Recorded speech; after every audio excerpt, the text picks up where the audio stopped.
In this video, we will debug this myth और आप देखेंगे कि बिना कंप्यूटर के कोड कैसे लिख सकते हैं। इसके लिए आपको बस 3 चीज़ें चाहिए, जो है एक mobile phone, working internet connection और सबसे इम्पॉर्टेंट चीज़ द डिज़ायर टू लर्न। तो सबसे पहले उन वेब टेक्नोलॉजीज़ को देखते हैं जो हम इस ट्रेनिंग में सीखेंगे। We have HTML, CSS, Bootstrap, DBMS, PHP, JavaScript and React।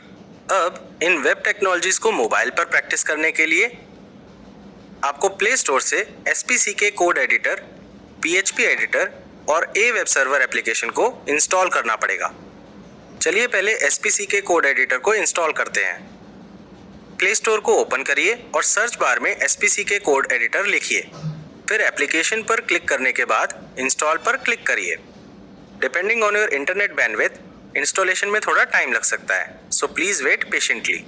Installation complete होने के बाद होम स्क्रीन पर SPCK कोड एडिटर आइकन को क्लिक करके एप्लीकेशन ओपन करिए और ये पहली स्क्रीन है जो आपको दिखेगी। SPCK कोड एडिटर आपको ये 5 वेब टेक्नोलॉजीज प्रैक्टिस करने में हेल्प करेगा, जिन्हें हम इस ट्रेनिंग में सीखेंगे, which are HTML, CSS, Bootstrap, JavaScript और React। However, इस वीडियो में आप अपने मोबाइल पर HTML कोड लिखना और एग्जीक्यूट करना सीखेंगे।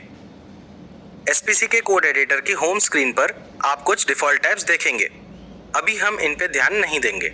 आप इन 3 हॉरिजॉन्टल लाइंस पर क्लिक करिए, जिसे हैमबर्गर आइकन भी कहते हैं, और ये आपके लिए कुछ ऑप्शंस को ओपन करेगा। यहाँ पर आप कुछ ऑप्शंस देखेंगे, जैसे प्रोजेक्ट, फाइल्स, फाइंड और सेटिंग्स। प्रोजेक्ट्स आइकन पर क्लिक करिए। यहाँ पर भी आपको कुछ ऑप्शंस दिखेंगे। आप प्लस आइकन पर क्लिक करिए और न्यू प्रोजेक्ट ऑप्शन को सिलेक्ट करिए। अब HTML प्लस Bootstrap 5 ऑप्शन को सिलेक्ट करिए और ये एक न्यू प्रोजेक्ट क्रिएट कर देगा। अब जब आप ये प्रोजेक्ट ओपन करेंगे तो आप कुछ डिफ़ॉल्ट फाइल्स देखेंगे, जैसे default RES folder, bootstrap.mini.css, chartist.mini.css, index.html और license.md.file। index.html फाइल पर क्लिक करिए। यहाँ पर कुछ डिफ़ॉल्ट कोड रिटर्न है। अगर आप इस ग्रीन कलर के प्ले या रन बटन पर क्लिक करेंगे तो ये HTML कोड को एग्जीक्यूट करेगा और आपको आउटपुट शो करेगा, लाइक दिस। अब कोड पर वापस जाने के लिए इन 3 डॉट्स पर क्लिक करिए और फिर एग्जिट सिलेक्ट करिए।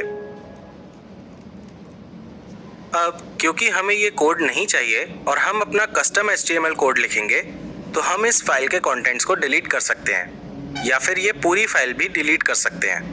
मैं आपको दोनों तरीके दिखाता हूँ। फाइल का कंटेंट डिलीट करने के लिए सबसे पहले सारे कंटेंट को सिलेक्ट करिए और इसके लिए स्क्रीन के बॉटम पर अवेलेबल कास्केडिंग विंडोज जैसे दिखने वाले आइकन को सिलेक्ट करिए।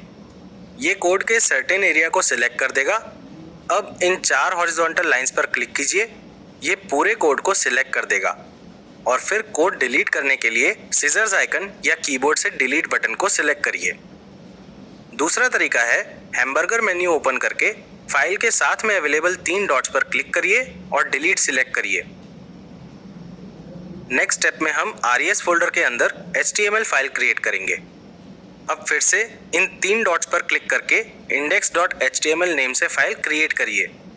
इस डिफ़ॉल्ट फाइल को देखिए, यहाँ कुछ डिफ़ॉल्ट कोड पहले से ही लिखा हुआ है। अब मोबाइल पर कोड एडिटर यूज़ करने का यही बेनिफिट है कि हमें कुछ डिफ़ॉल्ट HTML कोड पहले से ही रिटर्न मिलता है, जो बेसिकली HTML कोड का स्ट्रक्चर होता है। ये काफ़ी कन्वीनियंट होता है क्योंकि हमें कोड को स्क्रैच से नहीं लिखना पड़ता। तो चलिए मैं आपको दिखाता हूँ कि ये एडिटर यूज़ करके हम कोड कैसे लिखते हैं। स्क्रीन के बॉटम पर हम कुछ डिफ़ॉल्ट राइटिंग ऑप्शंस देख सकते हैं। ये ऑप्शंस कोड लिखना काफ़ी आसान बना देते हैं। चलिए इस पेज को पहले एक टाइटल देते हैं, से सैम्पल पेज। अब बॉडी टैग के अंदर हम H1 हेडिंग ऐड करेंगे। आप ध्यान से देखिए कि ये कस्टम बटन्स यूज़ करके मैं कोड को कैसे एंटर कर रहा हूँ। तो चलिए अब कोड रन करते हैं। इसके लिए टॉप राइट कॉर्नर में रन बटन को क्लिक करिए। There we go, the code is running। तो ये एडिटर यूज़ करके हम HTML कोड्स को ऐसे एग्जीक्यूट कर सकते हैं। पर वीडियो एंड करने से पहले मैं बताना चाहता हूँ कि मोबाइल में कोडिंग करना कभी कभी चैलेंजिंग हो सकता है और आपको इसके सॉल्यूशंस खुद ढूंढने पड़ सकते हैं। फॉर एग्जाम्पल, कंप्यूटर या लैपटॉप में कोड लिखना आसान होता है क्योंकि उसमें सेपरेट कीबोर्ड होता है जिसकी हेल्प से हम कोड को एफिशिएंटली और इजीली लिख पाते हैं। पर अगर आप मोबाइल यूज करके कोड लिखते हैं तो स्क्रीन साइज स्मॉल होने की वजह से आपको प्रॉब्लम हो सकती है। ऑल्सो मोबाइल में कीबोर्ड स्मॉल होता है और आपको कोड लिखने के लिए बहुत बार कीज के अक्रॉस शफल करना पड़ सकता है। एक और चीज, जैसा कि हमने पहले कहा था, हम मोबाइल पर इंस्पेक्ट एलिमेंट यूज करके कोड को डीबग नहीं कर सकते। अभी हम इस स्टेटमेंट को नहीं समझेंगे, पर जैसे जैसे आप इस ट्रेनिंग को कवर करेंगे आपको इसका मतलब समझ आ जाएगा। बस ये याद रखिए, where there is a will there is a way, so don't panic.